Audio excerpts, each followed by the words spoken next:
If it's Thursday, all eyes on Capitol Hill, where tonight the House committee investigating the violent January 6 attack and the scheme to overturn the election will be laying out its findings in prime time, promising to show in vivid detail how close the country came to seeing the democracy overturned.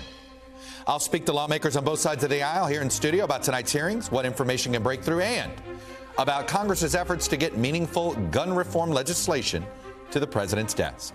And later, President Biden speaks at the Summit of the Americas as the administration tackles big issues like climate and migration amid growing tensions with many of the leaders inside of Latin America.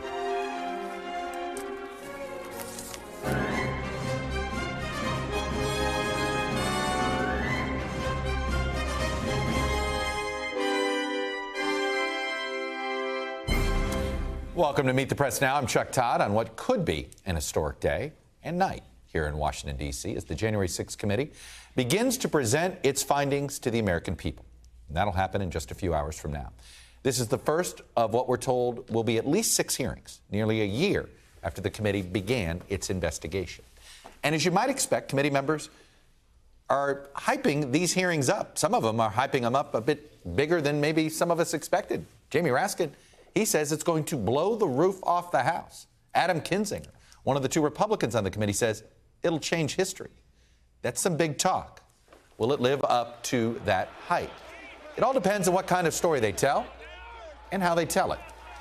We've learned so much already about the attack itself and the various efforts by the former president and his allies to try to overturn the election results. But there's still so much we don't know.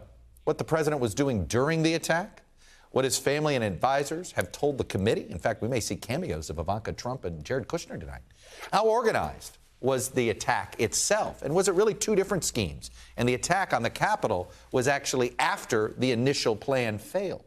How much were White House allies involved in the plan? Just to name a few of what we could call the known unknowns. A committee aide says the hearing tonight will feature new video and audio from the insurrection. And 2 witnesses will testify that we know for sure. U.S. Capitol Police Officer Caroline Edwards, who was injured in the attack, and Nick Quested. This is the documentarian whose crew followed some of the rioters that day, including the Proud Boys. And we've also been told that lawmakers who were trapped in the House gallery during the attack will be in attendance tonight. Capitol police officers are attending as well. Of course, among the other questions we have, do these hearings break through? Does it move public opinion? Does it spur some action? And when it comes to delivering new information about the attack to the American people, the committee has its work cut out for itself because a mountain of evidence has already been made public or leaked from the committee's 11 months of investigating. Every leak seems to make this more serious, not less. Everything from gaps in White House phone records, audio recordings of the top Republican in the House suggesting the president should resign, to private and panic conversations among Republican leaders in the middle of all this. There were memos scheming about plans to overthrow the election, fake electors, and so on. This was more of a complicated effort, very much akin, if not greater, than the effort that took down President Nixon that was called Watergate. The committee also must compete with hours of compelling and disturbing video of the attack that were already made public during Donald Trump's second impeachment trial, as well as from various other sources, both inside and outside of the Capitol. These terrible images that are burned into many of our brains, particularly those of us that live in Washington.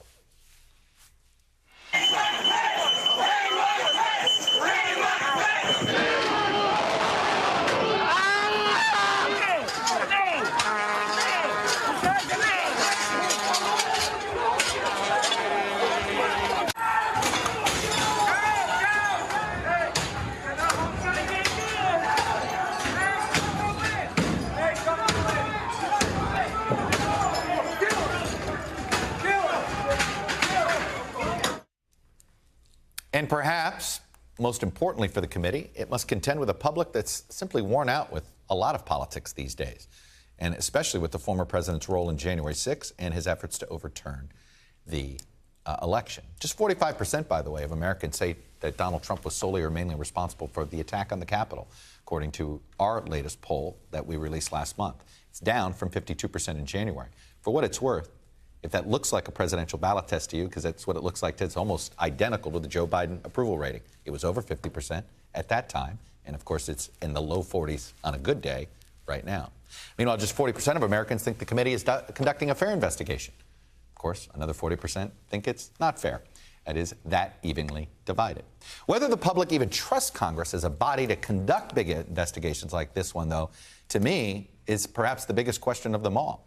Because as we showed you earlier this week, we're in the depths of a political depression. A majority of Americans, 65%, say most candidates who run for office to serve, they only run to serve their own personal interests. And we're going to rely on these people to tell us what's wrong? That's what a big problem they're facing. Earlier today, President Biden, while meeting with Canadian Prime Minister Justin Trudeau at the Summit of the Americas in Los Angeles, spoke about tonight's hearing. Before we begin, one of the things that's going to occupy my country tonight, I suspect, is the first open hearings on January the 6th. And as I said when it was occurring and subsequent, I think it was a clear, flagrant violation of the Constitution.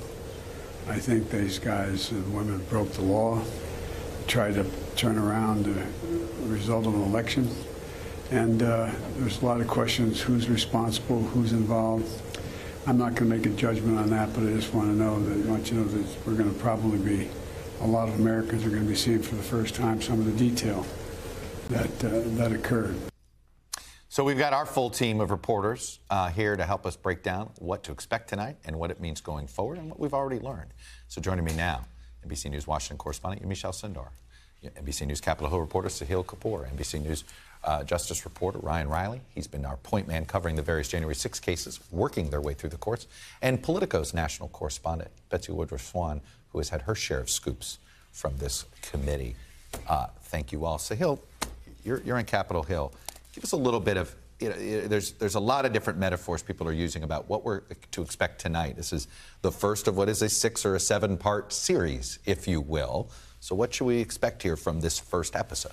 Right, well, about 20 minutes ago, Chuck, I just walked to the room. It's sealed. They're not letting anyone enter, but we did get some eyes on it earlier. There's a projector set up. That projector is going to be very important because they intend to show new footage, new material that has not been seen before, including, most notably, about the earliest moments of the violence. That's where Nick Quested comes in. He's the documentary filmmaker who captured some of those earliest moments of violence. The committee wants to take Americans back to that moment and connect the dots. That's the phrase I keep hearing from sources. Connect the dots between that and what they see as a larger conspiracy that went all the way up to Donald Trump. Now, the challenge for this committee is, how do you break through at a time when public opinion is so calcified? They don't expect to reach that 1/3 of the country that's firmly in Donald Trump's corner and is not going to be persuaded. That 20%, Chuck, in our poll that have no opinion about whether this is an investigation, that's part of the target. The other part of the target is the 7% who went from saying Trump was mainly or largely responsible to suggesting maybe he's not. Some of them they think need a refresher, and others are open-minded but don't know how these things fit together. That's the goal, to connect the dots. Well, the reason we asked that poll question when we did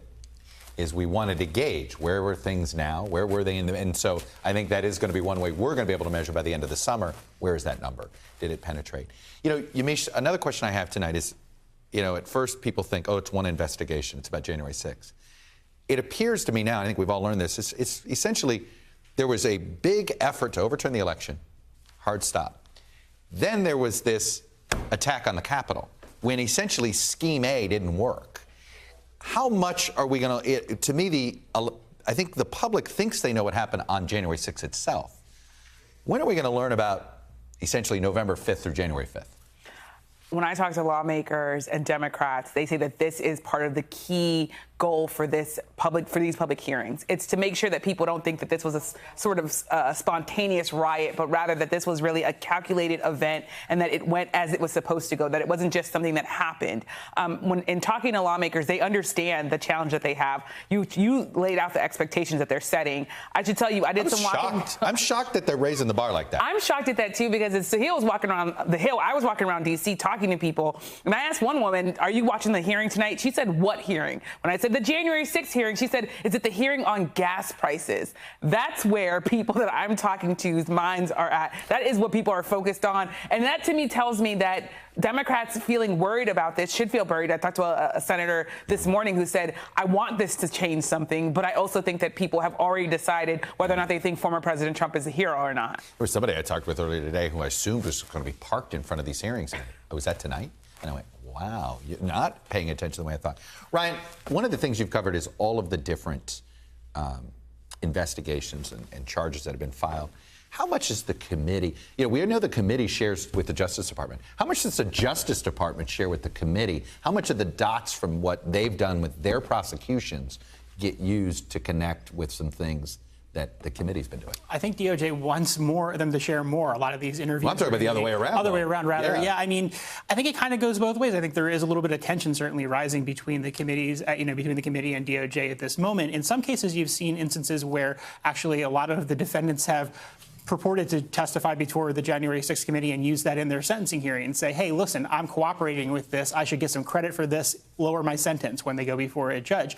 But I would also say, what's interesting is I do think it's right that a lot of Americans have sort of lost focus on this, and there's a little bit of a short attention span, because even when I'm sitting through some of these jury selection process, a lot of people in D.C., a lot of D.C. jurors in the D.C. juror pool only recall a couple details about January 6th, or at least the defendants necessarily. They just, they've sort of moved on with their lives, and it's a good cross-section of, it's just a random pool, so you get a cross-section of everyone who lives in D.C. It's not everyone who's necessarily directly living in politics. There's been everyone from janitors to, people who are related to politicians who've been called in these juries. But it is interesting just to see how they don't necessarily recall some of the main details. Betsy, you're pretty wired into what this committee's thinking. Is your sense, how much are they focused on trying to get the narrative to break through versus presenting new information? You see what I'm saying? That there's a slight, I think, difference. The priority is getting it to break through. Okay. There's obviously a sizable community of people who are tracking this stuff really closely, who are going to be watching it with kind of a checklist of, did we know that? Did we know that? Oh, we didn't know that. Hey, how come they're not mentioning this, right? There'll be a lot of Twitter backseat There's going to be a lot of Slack conversations. Did we know about this already? Oh, that. The people having right, those Slack conversations are not necessarily the target audience for the committee tonight. And what committee aides have been saying is that they're hoping to take all the information that's already out there, that's been put out through prior congressional probes, of course, through literally hundreds of Justice Department prosecutions, as well as through countless extraordinary media coverage of January 6th, and try to bring it all together and make sense of it. Try to show people that all these bites of information that have been sort of released slowly, that there's connective tissue between them and that it all relates. And that's something they're trying to reach the general public about,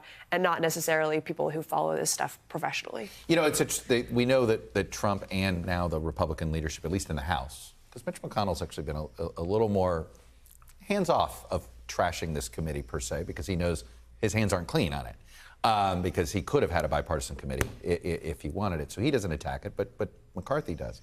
There's going to be some interesting bold-faced names, Sahil, that we're going to see that cooperated with this committee. And those are the type of bold-faced names that maybe does it change perception that this is fair, to people that think it's unfair. I'm talking about Ivanka Trump, Jared Kushner, pretty much every member of Mike Pence's staff.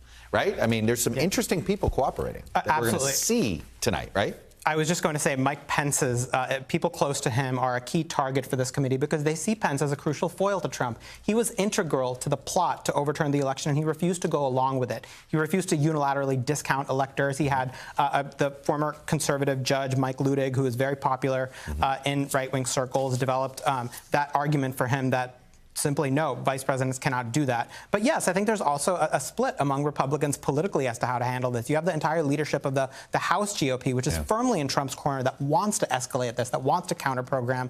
They see a strong incentive to kind of rile up that core base, which is essential to their unit. Mitch McConnell, you haven't heard much from him about this. You haven't heard much from the RNC even, or the NRSC about this. RNC put out a little something today basically saying they're distracting from gas prices.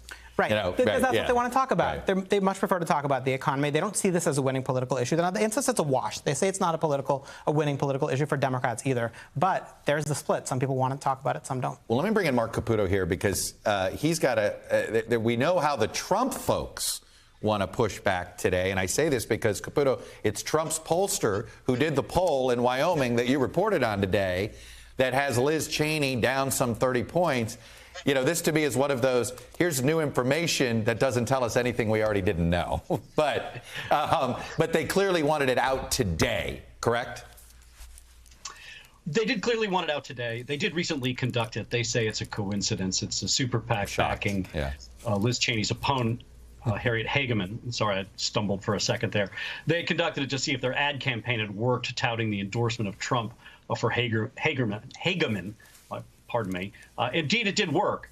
But the reality is that when you look at the internals and you look at the position Liz Cheney has been in, she's just gone from bad to worse in that race against Hageman. Hageman, well, after she got in December, she was up by 8 points, and now she's up by 28 points, a 20-point gain. And when you talk not only to pollsters, but you talk to Republicans on the ground in Wyoming, they have this kind of delicate dance. On one hand, they're like, yeah, we understand why she voted to impeach Trump, and yeah, what Trump did was bad. But we think she's spending too much time trying to please the Washington and Acela corridor media set and not doing enough back home here in Wyoming. Now, that having been said, some Cheney backers say she is taking care of folks at home. But by and large, that's not the sentiment on the ground from Republican voters. Mark, do you get a sense there's that the Cheney folks think, these hearings are going to be I'm going to be vindicated here, maybe just not before August? Yeah, well, I don't want to say who said it, but the history will absolve me idea. I don't get that sense, but one of the things that Cheney has been pretty consistent about is saying this is the right thing to do, this is what I believe in, and I'll go down with the ship, and it looks like she's going to. Betsy, I've been thinking about this in raw political terms, particularly this committee. We've got two Mississippi runoffs, one that includes somebody who voted to have January 6th. You get what we have on Tuesday in South Carolina, which to me is as good of a test as we're going to see of Trump's influence, with Nancy Mace, who was a voter for January 6th and a certifier of the election, and then you have somebody who voted for impeachment, Tom Rice. Is there anything in this hearing that actually could help Rice or Mace? That's a really good question. I don't know. Yeah. I think perhaps when it comes to that particular primary contest, all these things are local. That district she's in used to be Mark Stanford's district, right? Mark Stanford. Yeah. He was also famous for being very critical and negative about Trump. The efforts by Trump folks to sort of co-opt that very wealthy Charleston community thus far have been extremely mixed. Do people in the suburbs of Charleston, are they going to be watching this hearing? Are they going to be caring about it? Is it going to shape the way that they think? It's a great question. It's hard to know. But I think it's certainly another example of Trump going out on a limb a little bit and making a bet on a candidate who is in a tough spot. And, of course, his endorsement record in these tough races is far from perfect. The other thing that I wonder about where there could be some political fallout is when we hear more Kevin McCarthy audio, Yamiche. That's going to be interesting. Or how about more texts from Mike Lee, who coincidentally, there's a poll out today that shows if in a one-on-one with Evan McMullin as sort of the independent Republican without a Democrat in the race, that's a real race. I mean, there could be some what I'd call sort of extraneous political fallout from this. It's interesting because I think when the first audio of Kevin McCarthy came out, he was so caught in a lie, frankly, where he was trying to say that this reporting by the New York Times was wrong, it was rubbish. Listening to the audio today, it just felt like this is someone else who would be possibly digging themselves a further hole. But the fact is that Kevin McCarthy really hasn't had to pay a price for that, and maybe the Republican base is kind of at this point used to Kevin McCarthy being caught in saying things that he at one point said he didn't say. All right. You guys are a terrific way to get this introduced. Appreciate it. As knowledgeable as any group of four reporters you can find on this topic. Ryan Riley, Betsy Woodruff, Sahil, Kapur, Yamiche Alcindor, and a fifth, Mark Caputo. Thank you for getting us all started. You can watch special coverage of tonight's January 6 House hearings. It's at 8 p.m. Eastern on NBC News and NBC News Now. But don't go anywhere. One of the Republican lawmakers who voted for an independent January 6 commission and is open to making a deal with Democrats on some gun reform. He joins me next. Plus, a former Trump impeachment manager will join us here in studio in a few minutes to discuss the case about to be laid out tonight in prime time and what evidence she would have liked to have had a year and a half ago. You're watching Meet the Press Now.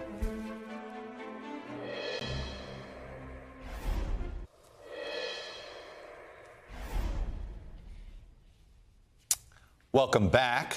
House Republican leader Kevin McCarthy today slammed the January 6th committee ahead of its prime time hearing tonight. He called it political and illegitimate. It is worth remembering, though, that there was bipartisan support in the House and the Senate for an independent, bipartisan commission to investigate the attack. But the effort eventually was blocked on the Senate side by Republicans led by Senator Mitch McConnell. Nevertheless, McConnell, for what it's worth, said late last year, in the middle of this version of this commission, that he's looking forward to what the committee finds. We're all watching, as you are, what is unfolding on the House side, and it will be interesting to reveal all the participants who were involved. Joining me now is Utah Republican Congressman John Curtis. For what it's worth, he's one of the Republicans who voted to establish the independent commission, not the one that's here now, but the one that would have created a true bipartisan commission a la the 9/11 or Iraq study group. Congressman Curtis joins me now. Congressman, it's good to see you. Great to be with you. Did I explain the commission yes, perfect, yes. with what you're looking for? That said, let me ask you this. Do you trust Liz Cheney and Adam Kinzinger? So listen, I know them both personally. Yeah. Of course I trust them. They're good people. It's a bad place they're in. I think it's a bad place the committee's in. And so I'm watching like everybody else to see what unfolds this week. But it's hard not to look at it with a tainted eye. But if Liz Cheney tells you, look, this is our report. This is our report. This is the report I authored. I put my name on this. Would you consider that a legitimate report? I'd have to read the report, right? No matter who hands it to me, I'm going to want to see what's in the report. But your level of trust of her? The problem, I think, is it's not Liz, it's not Adam, it's the committee. And it's the poor foundation that they started with, right? Not really involving Kevin McCarthy's picks. That just built a foundation that's hard for this to stand on. But Kevin McCarthy, I mean, he offered up unserious people, right? I mean, should there have been? But to be fair, should there have been a better version of that? Should he have participated in a more?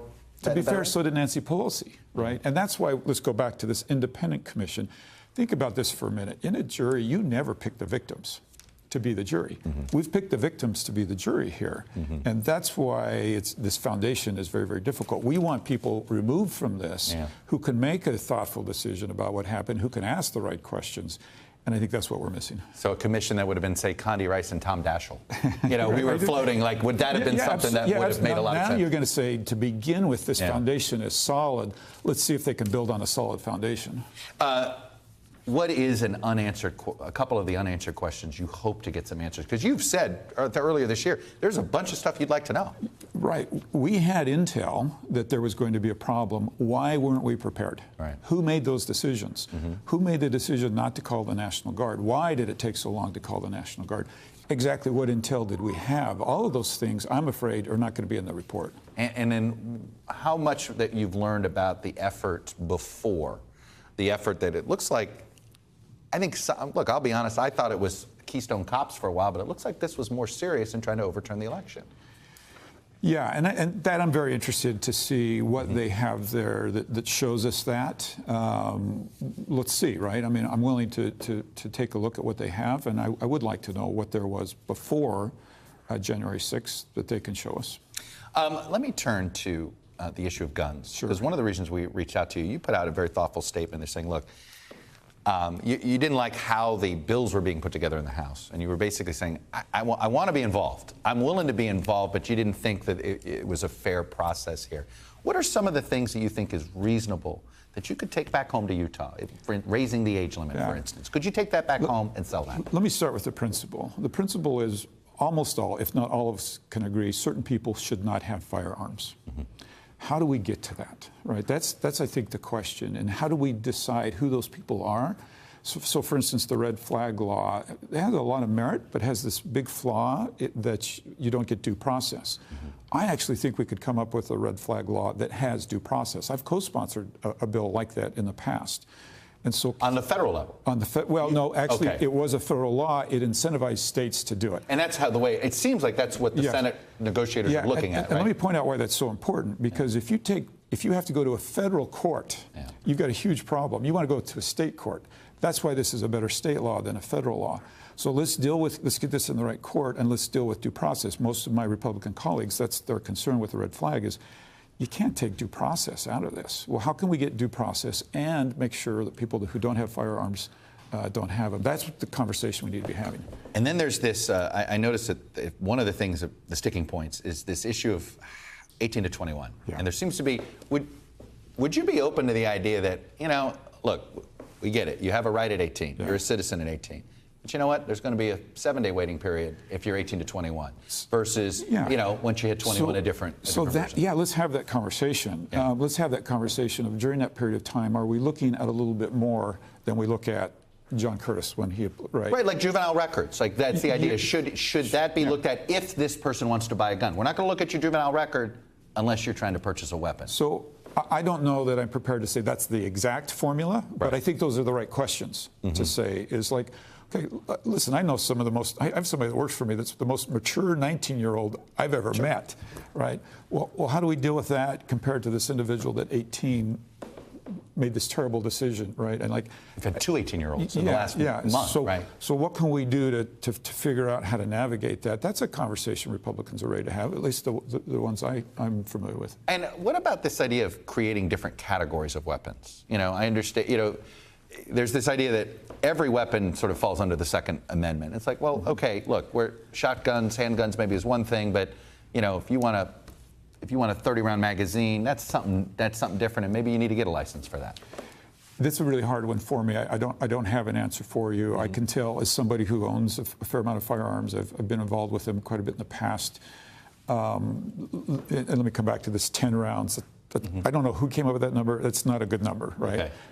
Who gets to say what is a right number? And I go out with people who enjoy recreational shooting, who will shoot thousands of rounds in an afternoon. And so what I would really like to see is the data that shows us this is a problem. And let me come back to a fundamental flaw I think we have in this whole discussion is not enough data.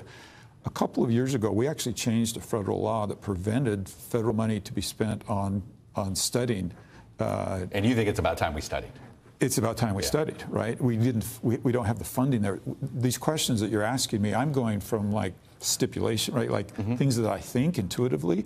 But let's get the facts out. You realize that that's been stopped by gun rights supporters forever. They prevented this research. But we did change that a couple of years ago in Congress. We voted to allow that to happen, but we didn't fund it adequately. So I think that's a conversation we should be having. All right. Congressman Curtis, I know you've got we're on the way to the airport. Yes. You are on the way to the airport. I appreciate you spending a few minutes with us. It was good catching up with you. Let's do it again. Thank you. You got it. Still ahead, a Democrat who helped lead the second impeachment trial of former President Trump and has been at the forefront of the fight for new gun legislation. Congresswoman Madeleine Dean will join me next. You're watching Meet the President.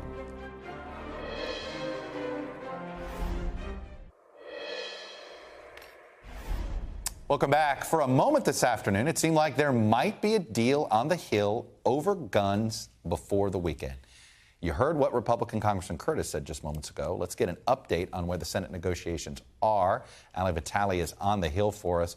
Ali, boy, John Cornyn got everybody, trust me, got every newsroom going, whoa, there may be a deal tonight? What? And then literally an hour later is like, nope, stand down. We're going to keep going. What gave the optimism and what stalled the momentum?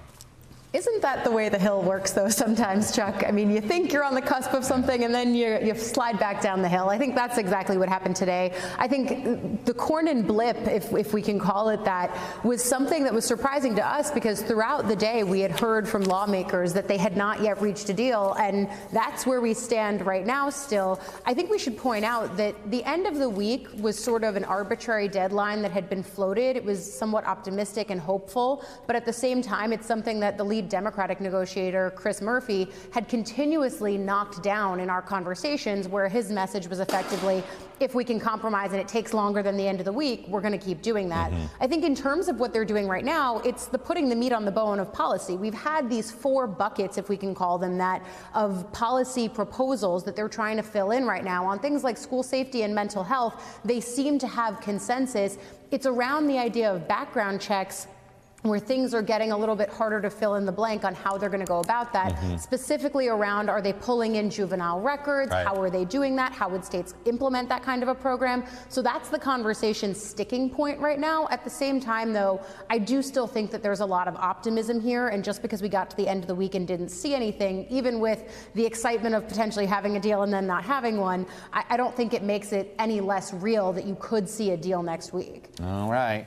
Ali Vitale, I saw that with the 18 to 21. It seems like that is, they're stuck on some details, but maybe it's stuck in a good place, meaning it's a detail they know they got to break through. Anyway, Ala Vitale, thanks very much. I want to bring in now Democratic Congresswoman from Pennsylvania, Madeleine Dean. She, of course, served as one of the impeachment managers in former President Trump's second impeachment trial. But Congresswoman, let me start on the gun issue. It was really interesting to me to hear John Curtis, and I know you have a good working relationship with him. He expressed disappointment that he didn't feel as if he got a shot at sort of finding to work with Democrats on the House side on this. And when I saw the Republicans who voted for some of the bills, 4 of the 5 were ones that are not seeking re-election. Is the Senate deal sort of preventing the House from actually trying to come up with a bipartisan alternative themselves, meaning everybody's just waiting to see what the Senate does?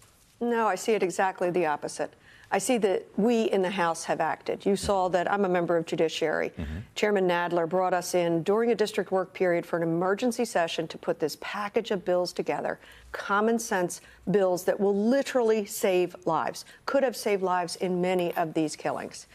So you see us working. We moved that bill to the floor. We passed it on the floor yesterday. We had a little bit of Republican support, not nearly enough. I don't understand the absence of the courage to do something to save lives. But we also then today passed red flag laws. So I don't think we have been governed by what is going on or not going on in the Senate. I will tell you, I want America to know they have begged me and other members of Congress, do something. We have done something. We will send these bills now to the Senate. The Senate needs to take these bills up. In the meantime, their negotiations are encouraging.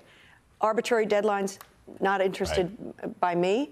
They're operating in a very different mode. We're operating by legislating. If they come to a deal that they can pass the Senate, do you assume that they will pass the House? That whatever they come up with, if it bounces back, it will pass the House too? Or are there going to be people disappointed in how? Because to some, it's going to be weak. To some, it's going to be weak tea. To others, it's going to be the most they can do. I am somebody who believes any progress will be progress, and I will take it. I've been fighting about this issue my entire adult life, well before I ever got into politics and public service. I took my kids to the Million Mile March. But look where we are now, Chuck. 45,000 people died of gun violence last year. That's an increase of 5,000 human beings, souls, 4,400 of them children. And then, of course, you bring Buffalo, 10 Americans shopping in a grocery store shot because they are black. A racist rant and slaughter by an 18-year-old with an assault weapon. Follow that within days, Uvalde. I have grandchildren. This hits me at home, and I don't understand how it doesn't hit every legislator at home to say, what in God's name can we do? And what in God's name are we doing to our children that we allow them to go into school, parents drop them off, and parents later stand in what I call the line of hell, offering their DNA samples to identify their children. I call upon every legislator, senator, member of Congress, legislators at home, do what we can to save children. You know, I hear about can't add background checks, can't do all this stuff.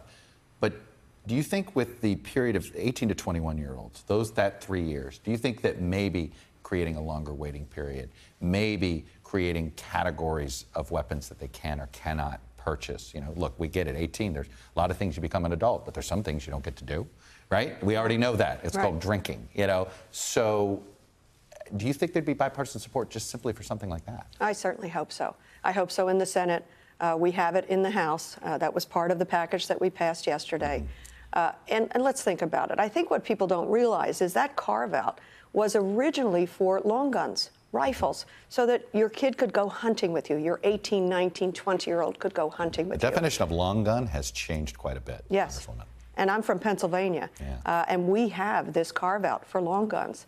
I once went with my husband to a gun show. He said, Mad, you talk so much about the gun show loophole, we need to go to one. And so we went in Oaks, Pennsylvania.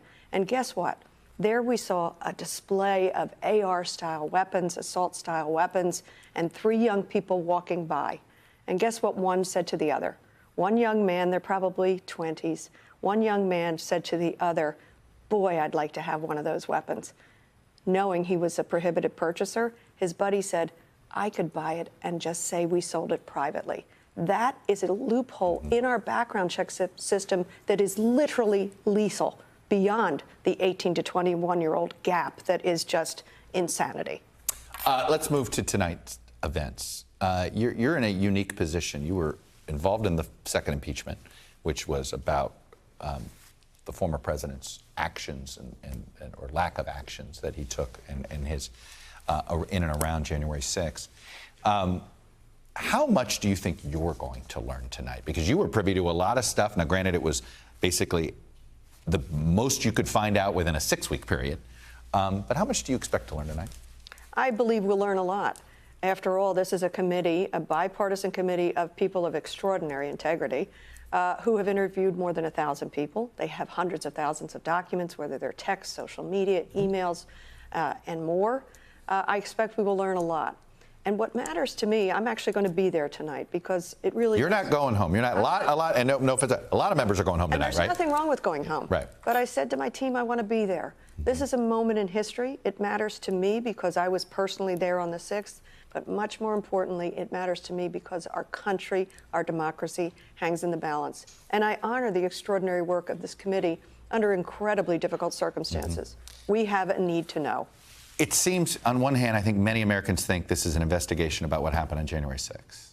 It seems to me that for this committee to succeed is that the public after this month needs to realize, oh, January 6th is actually, there's a much more important scheme I didn't know a lot about. Correct. Everything in the run-up to January 6th.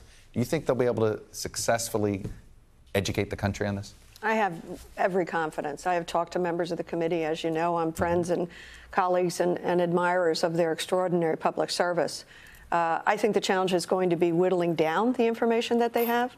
But I know from my own experience as an impeachment manager with information that was raw and new, how much we were able to learn. And it wasn't just members who were impeachment managers. The extraordinary lawyers and team behind and around these people will provide important information. And here's why it matters. It matters, you're right, it's a committee to talk about what happened on January 6th. But actually what they are going to reveal are the threads and the fabric that led to January 6th and who was responsible. And then, of course, the continuing fabric of this conspiracy, this coordination to try to overthrow a duly elected president, to try to undo and almost undid the peaceful transfer of power. And we have a former president who is willing to do it again. Who else around him is willing to try it again? Do you think it's hyperbole to say this is worse than Watergate? Or when you start to actually look at everything side by side, you realize this is about at least similar to Watergate, and it may have been worse? Well, Chuck, I'm older than you. I am a child of Watergate. I followed that very, very closely, and I thought it was grievous what had taken place. Read voraciously about it afterwards. This doesn't even compare. This does not even compare. The seat of our democracy was attacked by Americans, incited. That didn't happen in Watergate. No, no. There was a bungled break-in and a whole lot of corruption and conspiracy. And it was wrong, and it was very bad at the highest levels of government. This is extraordinarily worse. Congresswoman Madeleine Dean, good to see you. And I'm guessing we'll talk to you more after these hearings. Thanks for having me. Still ahead, the future of Twitter. How will Elon Musk's $44 billion standoff with the social media company end? What will Twitter look like when this is over? Plus, what we expect to hear from President Biden minutes from now amid a pretty busy day of meetings on the other side of the coast with world leaders at the U.S.-hosted Summit of the Americas. You're watching Meet the Press now.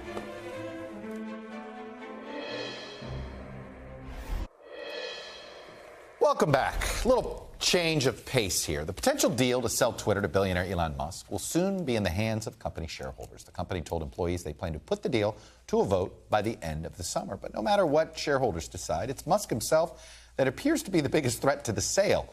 Musk has threatened to back out of the deal in the weeks since Twitter's board accepted his offer. His latest attempt accused Twitter of violating their agreement by not allowing him to do outside analysis of user data to check for spam and bot accounts. Now, a letter from his lawyers released Monday said, quote, "At this point, Mr. Musk believes Twitter is transparently refusing to comply with its obligations under the merger agreement, which is causing further suspicion that the company is withholding the requested data due to concern for what Mr. Musk's own analysis of that data will uncover." Well, Twitter is not going to let Musk back out of this deal. The Washington Post reported yesterday that the company is now willing to give Musk access to everything. It's called the fire hose. Essentially, all right, buddy, it's all the data they have. Essentially, it's like a lawyer in discovery saying, here's every form we've ever printed out in the last 50 years. So to discuss all of this back and forth and to understand what Twitter's going to look like when it's over, it's Kara Swisher, who's currently still host of the New York Times Sway podcast. I believe you have some exciting professional news there, but we will save that. Cares. We will save that for another time.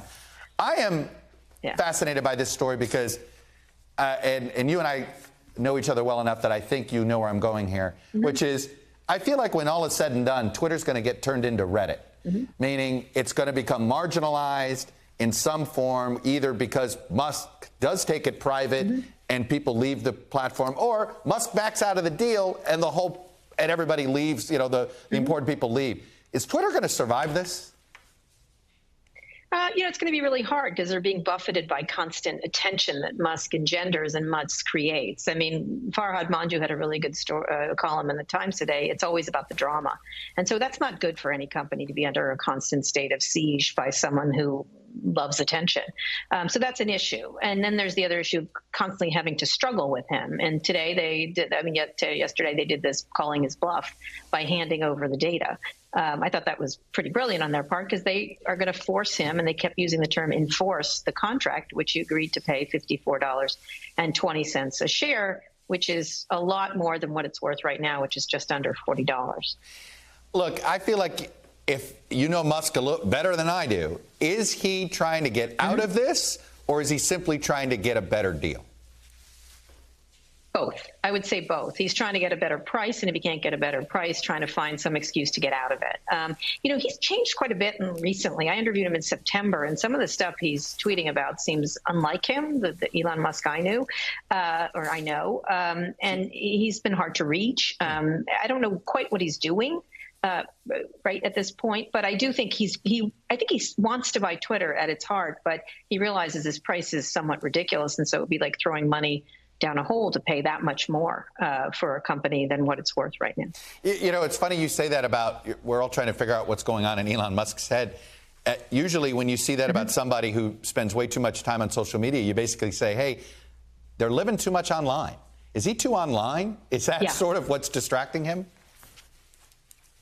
I used to enjoy his Twitter feed because it was about rockets, and every now and then there'd be some dank meme. I don't know. It was fine. And now he just pontificates on everything. And there's a lot of stuff I don't really want to hear from a lot of people, including Elon Musk. And so he's sort of been enjoying the celebrity, it feels, a little more than he should. So that's probably true. I mean, when someone likes attention and then they get this enormous amount of attention, they're going to like more attention, and so create an even bigger circus around them. I do think the problem is he might have been good for Twitter. He might be good for Twitter. It's just that he's decided to do this in real time in a really loud and obstreperous way, which is sort of like him. It's not good for the company, which has always, most people think, has a lot of potential. It's just a rather small company that is struggling with a giant, really, pretty much. Well, and that's what I want to come back to. Let's try to get rid of Jack Dorsey and get rid of Elon Musk here a minute and not look at, and just look at Twitter. Is it possible that here's an interesting service that a lot of people got attracted to, but that really doesn't have a business case? Is it possible it's just not a good business? Well, a lot of people have tried to make it a different business, advertising. They're starting to try subscriptions. Not a very good effort, honestly, if I had to assess it right now. Elon's talked about subscriptions. I think it could be a payment platform. That could be very lucrative if it was combined. He has Starlink, combining it with Twitter or Neuralink. There's all kinds of really interesting things that you could do with it. It doesn't mean it has to be a bad business. Look what happened with TikTok. Look how quickly that grew. Snapchat, even though its recent stock has been down recently due to sort of economic issues, has been doing really well. Even as much as Facebook, Meta gets pilloried, it's a great business. And so it doesn't mean it doesn't have to be a good business. It's just that the people who've run it have not been able to make it into one. But if you have a worldwide network of the most influential people on the planet, how can it not work in some way? And you can't figure out a way to make it work. Well, and that's where I get to the reason I wonder if Twitter's going to get essentially ruined as a business. Is there going to be a brain drain? I mean, if I were at a rival company, I'd be like, boy, we could use, I'm going to go raid Twitter because you don't know who you're working for in the next 6 months. That is true. That's instability is always a problem in these companies, and a lot of these workers have a lot of choices. Honestly, a lot of people have called me from Twitter and said, "What should I do?" I said, "Stay and take notes, and then send them to me." Yeah. I mean, why wouldn't you stay just to see what the first day, like alone, like what's he going to do? Arrive on a golden unicorn? Who knows? So I just feel like it's yes, it's a real problem for them, for any company that's under this level of scrutiny. That said, a lot of people are digging their heels in and trying to see what's going to happen and try to create a good service. I really do like the CEO, Parag Agrawal, who is probably going to be sidelined if Elon takes over, and he had some very good ideas. It's just that this is a company that's floundered for far too long. And not lived up to its potential, as we say about certain people. I guess they haven't lived up to their potential, but it still has potential, I think. Yeah, there are things that, as much as I can't stand certain parts of Twitter, there are other parts I like, at least as a news feed, and when I want to see if the refs made a bad call in an NBA Finals game. Anyway, Kara Swisher, it's always a pleasure. Congratulations on your next moves. And don't forget us. Thanks you. All right.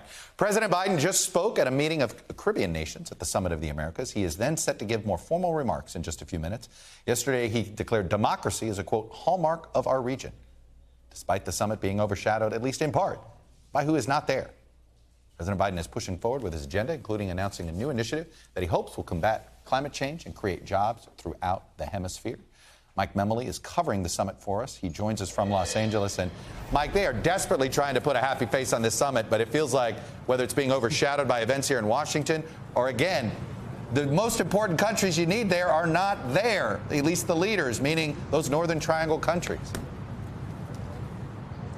Yeah, that's absolutely right, Chuck. It's about 2,500 miles, but light years away from Washington on a day like this, as the president is trying to focus on his agenda for the Western Hemisphere, trying to highlight what he said is democracy as the hallmark of this region, but very much confronting the forces of authoritarianism, some of the backward sliding in terms of democratic principles among some of our allies here. And really today, Chuck, is about the contrast. You see that in the meetings, the one-on-one meetings President Biden has today, first with Justin Trudeau, who is literally and figuratively our closest ally here, the longest tenured world leader, somebody who Biden actually has had relationships with dating back to his time as vice president. And then in about an hour or so, Jair Bolsonaro, president of Brazil, who is really representative of that more authoritarian trend in the hemisphere, especially, that is so concerning to the White House.